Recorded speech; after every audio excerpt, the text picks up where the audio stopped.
안녕하세요. 21세기 야외신앙 읽기 세 번째 본문입니다. 꿈의 사람 요셉, 파라오 노예제국 지배체제를 완성하다. 꿈의 사람, 꿈은 이루어진다. 기독교인들의 모든 꿈의 대명사인 요셉을 왜 이렇게 파라오 노예제국 지배체제와 이렇게 연결해서 이야기를 하는가? 저도 약간 민망스럽긴 합니다만, 그럼에도 불구하고 제가 왜 이 꿈의 사람 요셉을 파라오의 노예제국 지배체제를 완성하는 주역으로 이렇게 읽고 해석하고 이렇게 이야기하는지에 대해서 제가 개인적으로 이렇게 번역한 본문 말씀을 함께 읽으면서 함께 생각해 봤으면 좋겠습니다. 오늘도 제가 개인적으로 번역한 본문 내용을 낭독해 드리겠습니다. 본문 내용을 낭독하는 동안 꿈의 사람 요셉, 파라오 노예제국 지배체제를 완성하다는 제목과 관련돼서 여러분들도 같이 함께 고민하고 생각해 봤으면 좋겠습니다. 온 땅에 곡식이 없었다. 왜냐하면 매우 큰 흉년이 들었기 때문이다. 그 굶주림이 매우 심했다. 이집트와 가나안 땅이 흉년 앞에서 쇠약해져 가고 있었다. 그때 요셉은 곡식을 사려는 이들에게 곡식을 팔아 이집트 땅과 가나안 땅에 있는 모든 돈을 긁어 모았다. 요셉은 그 돈을 파라오의 황실로 가져갔다. 그렇게 해서 이집트와 가나안 땅으로부터 돈이 말랐다. 그러자 온 이집트 사람들이 요셉에게 와서 항의했다. 우리에게 곡식을 주시오. 도대체 왜 우리가 돈이 없다는 것 때문에 당신 앞에서 굶어 죽어야 한단 말이오. 그러자 요셉이 백성들을 겁박했다. 돈이 떨어졌다면 너희 가축들을 내놔라. 너희가 내놓는 가축에 따라 내가 너희에게 양식을 주겠다. 하는 수 없이 이집트 사람들이 그들의 가축들을 요셉에게 가져왔다. 요셉은 말들과 양떼와 소떼와 나귀들에 따라 그들에게 양식을 주었다. 그렇게 그 해에 요셉이 이집트 사람들의 온갖 가축들에 따라 그들에게 양식을 공급했다.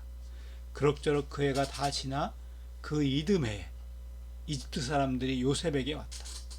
그리고 그들은 요셉에게 말했다. 우리는 주께로부터 숨기지 않겠습니다. 왜냐하면 돈이든 가축이든 짐승이든 그것들을 주께 다 내놓았기 때문입니다. 우리는 주 앞에서 쇠락하고 남은 것이 없습니다. 그저 이제는 우리 몸뚱이와 우리 땅뿐입니다. 어쩌다가 우리가 우리 자신과 땅과 더불어 당신 눈앞에서 죽게 되었는지. 당신이 양식으로 우리의 몸뚱이와 땅을 사십시오. 우리와 땅도 함께 파라오의 노예가 되겠습니다. 그러나 씨를 주십시오. 우리를 살게 하십시오. 우리가 죽지 않아야만 땅도 황무지가 되지 않을 것입니다. 그렇게 해서 요셉이 파라오를 위해서 이집트의 모든 땅을 사들였다. 왜냐하면 이집트 사람들이 그들을 위해 몰아친 혹독한 굶주림으로 인해 그들의 토지를 내어 주어야 했기 때문이다. 그래서 그 땅이 파라오의 것이 되었다. 그러므로 요셉이 이집트 제국 경계 이 끝으로부터 저 끝으로까지 도시들로 그 백성을 옮겼다. 그러나 온전히 요셉은 제사장들의 땅만큼은 사지 않았다. 왜냐하면 제사장들에게는 파라오로부터 나오는 벼슬아치 목이 있었기 때문이다. 제사장들은 파라오가 그들에게 나누어 주는 그들의 목을 먹었다. 그런 까닭에 제사장들은 그들의 땅을 팔지 않았다. 요셉이 백성에게 선포했다. 보라, 오늘 내가 파라오를 위해서 너희의 몸과 너희의 땅을 샀다. 여기 보라, 너희에게 종자가 있다. 너희는 파라오의 땅에 씨를 뿌려라. 그리고 너희는 추수 때마다 5분의 1을 파라오에게 바쳐라. 나머지 5분의 4는 너희를 위하여 너희 손에 있을 것이다. 토지의 종자로 삼고 너희와 너희 집안에 있는 식구들과 어린 것들의 양식으로 삼아라. 백성들이 말했다. 당신께서 우리를 살리셨습니다. 우리는 주의 눈에 은총을 입었습니다. 그러니 우리는 파라오의 노예가 되겠습니다. 그렇게 해서 요셉이 파라오의 땅에 법규를 세웠다. 이것이 오늘날 5분의 1을 파라오에게 바쳐야 하는 이집트 땅의 규칙이다. 그러나 온전히 제사장들의 땅만큼은 별개로 파라오의 소유가 되지 않았다. 꿈의 사람 요셉, 파라오 노예 제국의 꿈을 완성하다. 꿈의 사람 요셉이 파라오의 노예 제국의 꿈을 만나서 파라오의 노예 제국의 꿈을 이루어가는 과정들이 하나하나 낱낱이 오늘 본문 말씀에 기록되어 있습니다. 오늘 본문 말씀의 주요한 낱말들을 읽고 그 낱말들을 해설하면서 이제 꿈의 사람 요셉이 파라오의 노예제국 꿈을 만나서 파라오의 노예제국의 꿈을 이루어가는 그 과정들을 하나하나 상상하고 그려보면서 오늘 본문이 우리에게 주는 신앙의 의미를 찾아갈 수 있기를 바랍니다. 하라부, 흉년, 나아부라는 동사에서 온 건데요. 나아부는 굶주리다 이런 뜻이 있습니다. 굶주림으로 인한 고통, 사실은 민초들에게 이게 가장 큰 것이죠. 이 흉년을 위해서 그 7년 대풍년 동안 농부들은 자신의 땅에 생산된 곡물들의 잉여를 다 바쳤습니다. 그런데 지금 정말 흉년이 되어서 이 농부들은, 이 민초들은 아주 심각한 굶주림에 빠져 있습니다. 굶주림이 너무 커서 땅이 황폐화될 정도로 굶주림을 겪고 있습니다. 바쉐르, 아쉐르, 햄, 쇼베림. 곡식을 사려는 이들에게 곡식을 팔아서 7년 풍년 동안에 자기 생산물의 잉여를 이렇게 다 몽땅 갖다 바친 그 농민들, 그 민초들은 이렇게 흉년에 자신이 바친 그 곡식을 사야 된다고 생각하지는 않았을 것입니다. 그런데 요셉은 그 곡식을 팔았습니다. 그냥 농부들은 그냥 너희들이 바친 곡식이니까 너희들은 그냥 무료다가 아니라 모든 사람에게 다 팔았어요. 사실은 파라오의 노예 제국의 꿈의 핵심은 그 이집트 제국 땅에서 농사를 짓고 사는 농부들을 채무 노예화하는 게 목적이었기 때문에 그들에게 곡식을 팔아야 했습니다. 하발라누 레헴. 곡식을 처음에는 돈을 주고 사요. 그 이집트에 있는 이집트의 농부들뿐만 아니라 이집트가 지배하고 있는 주변의 작은 군소 봉건 국가들, 가나안 땅까지 큰 흉년이 들어서 이제 곡식이 메말랐습니다. 양식이 떨어졌습니다. 그래서 가나안 사람들도 이 이집트로 곡식을 구하러 올 수밖에 없었습니다. 그리고 곡식을 사러 올 때 자기들이 갖고 있던 모든 돈들을 다 가지고 왔습니다. 그때는 이제 은이나 금 같은 그런 실물 화폐였겠죠. 그런 금속 화폐였겠죠. 그런 화폐들을 다 싸질머지고 곡식을 사러 이집트로 왔습니다. 그래서 이집트 땅뿐만 아니라 가나안 땅, 지역 땅까지 모든 돈이 씨가 말라버렸습니다. 이제 돈이 없어서 곡식을 살 수 있는 상황이 아닙니다. 그래서 그 이집트의 농부들은 아주 미약하지만 농투성이 농부들의 뚝심으로 저항심을 북돋워서 이렇게 요구를 합니다. 하바라누 레헴, 우리에게 양식을 주시오. 우리에게 양식을 주시오. 도대체 왜 우리가 돈이 없다는 것 때문에 당신 앞에서 굶어 죽어야 한단 말이오. 이 무지렁이 백성들이 나름 용기를 내서 이렇게 저항의 언어를 내뱉습니다. 하바, 청유형 명령어인데 뭐뭐 해주십시오, 뭐뭐 하세요, 이런 식의 명령어인데요. 한 번도 자기 입술을 벌려서 다른 사람에게, 지배체제에게 명령해보지 못한 사람들이 양식을 주시오라고 이렇게 농성을 합니다. 그런데 이런 농부들의 저항은 정말 미약하기 짝이 없습니다. 민초들의 저항은 사실은 나름대로 열심히 힘을 내고 용기를 내서 이렇게 저항을 하고 봉기를 해보지만 정말 미약하기 짝이 없는 그런 저항입니다. 한 방에 무너지는 저항이죠. 하부 미크네 캠, 너희 가축들을 내놔라. 돈이 없어? 그러면 네 가축을 내놔야지. 니들이 가져오는 가축에 따라서 내가 값을 매겨서 양식을 줄게. 이렇게 농부들의 저항을, 민초들의 저항을 겁박으로 뭉개버립니다.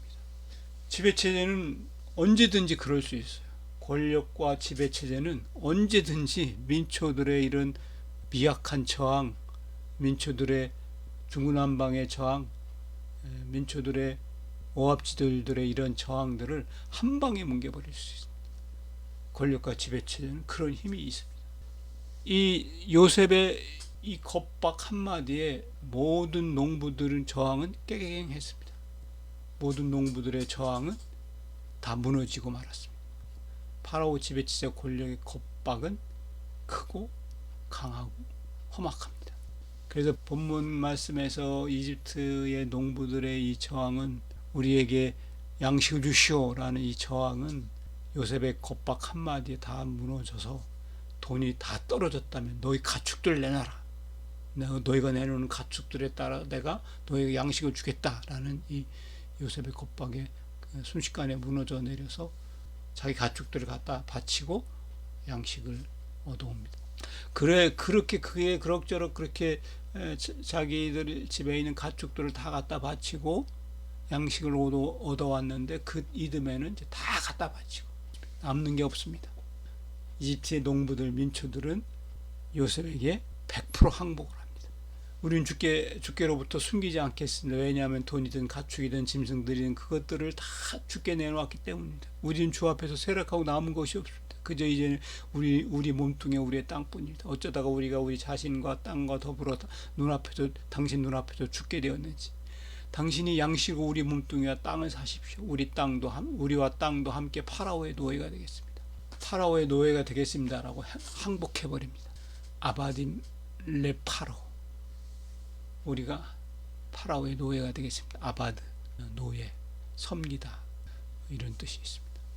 우리의 땅도 함께 파라오의 노예가 되겠습니다. 농부들, 민초들의 그 맨 처음의 저항, 그 비록 나약하고 보잘것없는 거지만 이게 무너지면 그냥 노예 제국이 되는 거죠. 21세기 우리 시대에도 그렇죠. 우리 시대 민초들이 가지고 있는 저항 정신은 아주 미약하고 나약하지만 보잘것없지만 이거 무너지면 그대로 노예가 될 수밖에 없는 것이죠. 그러면서도 농부들이 마지막 자존심으로, 농부들에게 남겨진 마지막 자존심, 생명 저항의 의지로 이렇게 요구를 합니다. 베텐제라, 그러나 씨를 주십시오. 농부들에게는 씨가 생명입니다. 농부들은 씨를 통해서 생명 저항 의지를 표현합니다. 씨를 뿌리고 땅이 내오는 그 수확물을 다시 수확해서 그것으로부터 생명을 이어가는 그런 농부들의 생명 저항 의지가 이 씨에 있습니다. 씨를 주십시오라고 요구를 합니다. 씨를 주십시오라고 요구를 하면 또 이렇게 이야기를 합니다. 베니흐에, 우리가 살게 하십시오. 농부들이 사는 것은 씨를 통해서 농사를 지어야 농부들이 사는 것이죠. 우리가 죽지 않아야 땅도 황무지가 되지 않을 것입니다. 베로 나무트 베하다마 로테샴, 우리가 죽지 않아요. 우리에게 씨를 줘야 우리가 그 씨를 가지고 다시 농사를 짓고 새로운 생산물을 얻고, 그래서 우리가 살아야, 그래야 땅도 황무지가 되지 않을 것이다 라는 농부들의 마지막 자존심, 마지막 저항의지인 생명 저항의지를 이렇게 표현을 합니다. 어쨌든 요셉은 그렇게 해서 모든 농부들의 땅들을 다, 또 모든 농부들을 다 노예로, 채무노예로 다 사들이고 그들 다 모두 몽땅 파라오에게 갖다 바칩니다. 모든 땅이 바테이 하아레츠 레파로, 모든 땅이 파라오의 것이 되어버렸습니다. 그래서 이집트의 모든 땅, 이집트 모든 사람들이 다 채무노예가 되고 다 파라오의 소유가 되어서 명실상부한 인류 역사에서 가장 전무후무한 파라오 노예 제국 지배 체제가 완성이 됩니다. 근데 이게 끝이 아닙니다. 오늘 본문 말씀에서 말씀의 핵심, 베엣함 해 에비르. 그러므로 요셉이 백성들을 옮겼다. 요셉은 이렇게 자기 땅과 몸뚱이와 모든 것을 파라오에게 내어주고 채무 노예가 되어진 이 백성들을 그럼에도 불구하고 씨는 주십시오. 씨를 줘서 우리가 농사를 짓고 우리가 살아야 파라오의 땅이지만 그 땅도 황폐하지 않을 것입니다라고 마지막 생명 저항 의지를 불태우는 그 농민들을 이집트 제국 경계 이 끝으로부터 저 끝으로까지 그 성읍들로 옮겼습니다. 참 참혹한 그 채무노예 소장농 정책이고 참으로 참혹한 노예 제국의 정책입니다. 이렇게 일찍이 그 땅으로부터 뿌리 뽑혀서 멀리 타국으로 옮겨지는 그런 상황들은 인류 역사 속에서 여러 가지 모양으로 이렇게 잘 나타나고 있습니다. 성서에 나타난 아수르 제국이 그런 정책을 사용했는데, 아수르 제국은 인류 역사상 가장 잔혹한 그런 제국이었다고 성서학자들이 이야기합니다. 쳐들어가서 그 나라의 온 백성들을 뿌리채 뽑아서 천리말리 타국의 낯선 땅으로 옮겨서 거기다가 놓아버린 거예요. 북이스라엘의 그런 기원전 722년 북이스라엘이 멸망하면서 북이스라엘에 있는 모든 사람들을 다 포로로 잡아다가 아수르 땅으로 옮겨버린 그런 일이 있었죠. 뭐 가깝게는 그 스탈린 시대에 사할린 동포를 시베리아 그 횡단 열차에 그 추운 겨울에 태워서 그런 낯선 땅으로 옮겨버리는 그런 처참한 일도 있었죠. 요셉이 그렇게 했습니다. 요셉이 자기 땅을 빼앗기고 자기 몸마저 채무노예로 팔아버릴 수밖에 없었던 이 농부들을 자기 땅에서 뿌리 뽑아서 이집트 제국 경계 이 끝으로 저 끝으로 성읍으로 다 옮겨버렸습니다. 뿔뿔이 다 흩어져 버렸습니다. 이렇게 삶의 터전이 뿌리 뽑힌 민중들은 영구 노예가 될 수밖에 없었습니다. 파라오 노예 제국 지배체제의 꿈은 이렇게 제국 안에 있는 모든 민초들을 영구 노예화하는, 유랑 노예화하는 그런 노예 제국의 꿈이고 그런 계획이고 그런 음모고 그런 술수입니다. 꿈의 사람 요셉은 파라오의 이런 비인간적인 노예 제국의 꿈과 만나서 그 파라오의 그 비인간적인 노예 제국의 꿈을 완성시키는 일에 아주 큰 일을 해내고 있습니다. 그리고 그 마지막 결정타, 이 농부들을 자기 땅에서 뿌리 뽑아서 제국 이쪽 끝에서 저쪽 끝으로 낯선 땅으로 옮겨버리는 것입니다. 오늘 본문의 상황들과 함께 21세기 우리 시대에도 불가사의처럼 여겨지는 고대 이집트의 피라미드, 스핑크스 이런 참으로 거대한 건축물들의 그 비밀, 그 진실을 정말 잘 알게 되어집니다. 이집트 피라미드 중에 유명한 것이 이제 기원전 2600년경에 지어졌다는 파라오 쿠푸의 피라미드인데요. 기록에 남아 있는 것은 이 피라미드를 짓기 위해서 매일매일 2만 명, 3만 명의 그 노예들이 20년 동안 이렇게 동원돼서 건설했다고 이렇게 기록되어 있습니다. 현대 건축학자들이 추측하기는 그 어마어마한 피라미드를 지으려면 하루에 한 10만 명의 인원이 매일매일 20년 동안 동원해야 된다. 그래서 20-30억의 인력이 들어가야 그걸 지을 수 있다. 피라미드를 건설할 수 있다. 이런 얘기들을 하는데 그 비밀들이 이제 오늘 본문에 밝혀집니다. 이렇게 자기 땅에서 뿌리 뽑혀진 채무노예, 농노들은 정말 영구 노예입니다. 지배자의 마음대로 갖다 쓸 수 있는, 동원할 수 있는 그런 유랑 농노가 되어버리는 것이죠. 사실은 이집트는 시작 때부터 이제 노예 제국이었죠. 이 이집트의 지배 체제가 이제 나일강을 따라서 거슬러 올라가서 루비아 지역을 점령해 버리잖아요. 루비아 지역은 금이 많이 나는 그런 곳인데 그 루비아 지역의 금광을 점령하고 독점하고 누비아 사람들을 이렇게 노예화해서 그 금강을 개발하고 캐고, 그래서 이집트 고대 문명이 그렇게 찬란하게 꽃피웠던 것은 이 이집트 사람들이 누비아인들을 정발하고 노예로 삼고 누비아 지역의 금강을 독점하면서 찬란한 문명, 고대 문명을 이루어내지 않았는가. 학자들은 뭐 그렇게 얘기하는 사람들도 많이 있습니다. 라크, 아드마트, 하코아님, 로카나. 요셉이 제사장들의 땅만큼은 사지 않았다. 라크 뭐뭐만큼은 오직 오로지 뭐 그런 뜻. 왜 안 샀냐? 제사장들은 파라오 노예제국 지배체제의 아주 고위직 내부자로서 파라오로부터 급료를 받기 때문에, 먹을 것을 받기 때문에 땅을 팔지 않아도 되고요.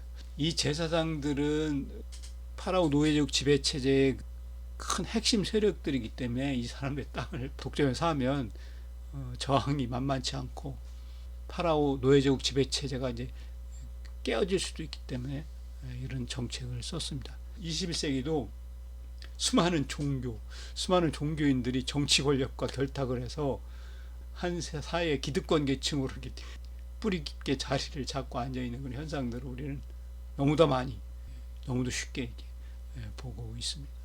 이집트의 제사장 집단들은 파라오 노예제국 지배체제의 아주 튼실한 바탕이 되는 내부자 세력으로서 파라오와 함께 파라오 노예제국 지배체제의 이익과 권력을 공유하는 그런 집단들이고, 레 파로 라 호메쉬, 5분의 1을 파라오에게 바쳐야 하는 파라오 땅의 토지법.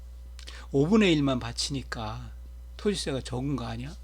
근데 파라오 땅의 토지법에는 종자를 농부들이 대신 마련해야 돼요. 근데 사실은 메소포타미아도 그렇고 고대 문명에서 이 소작농 채무제도라는 게 아주 깊게 뿌리 내려 있습니다. 이게 뭔 얘기냐면, 대지주가 봄에 파종기에 종자를 농민들에게 이렇게 빌려주고 수확기에 수확물의 3분의 1을 이제 이자와 본전으로 이렇게 걷어가는, 이게 이제 소작농 채무제도인데, 사실은 소작농들은 뭐 지주에게 뜯길 뿐만 아니라 권력자에게도 뜯기고 종교에도 뜯기고 워낙 많이 뜯기다 보니까, 워낙 많이 착취당하다 보니까 늘 빚을 질 수밖에 없어요. 그래서 대토지주의 입장에서는 이 소작농들이 너무나 많은 빚을 져서 채무노예로 전락하는 걸 굉장히 싫어했습니다. 소작농들이 채무노예로 전락을 해버리면 그 대토지주의 그 땅의 생산성이 떨어집니다. 농노보다는 그 땅에 매여서 온전히 온 가족의 생계를 유지해야 되는 소작농 제도가 사실은 대토지주의 입장에서는 훨씬 더 유리한 것이죠. 그래서 소작농 채무제도가 늘 있었는데, 그게 이제 이자로 내어놓아야 될 것이 자기 생산한 생산물의 3분의 1입니다. 특별히 오늘 본문에서 5분의 1을 파라오에게 바쳐야 하는 그 파라오 노예제국의 토지법이 훨씬 더 농민들에게, 민초들에게 유리하다 이렇게 이야기할 것은 아닙니다. 여기는 노예죠. 채무노예. 그리고 자기 살던 곳에서 뿌리 뽑혀진 채무노예. 아주 가장 극심하고 가장 열악하고 가장 극악한 생활 속에 놓여진 뿌리 뽑혀진 유랑농노들이 오늘 본문의 파라오 노예제국 지배체제의 그런 진실입니다. 오늘 여기까지 하겠습니다. 고맙습니다.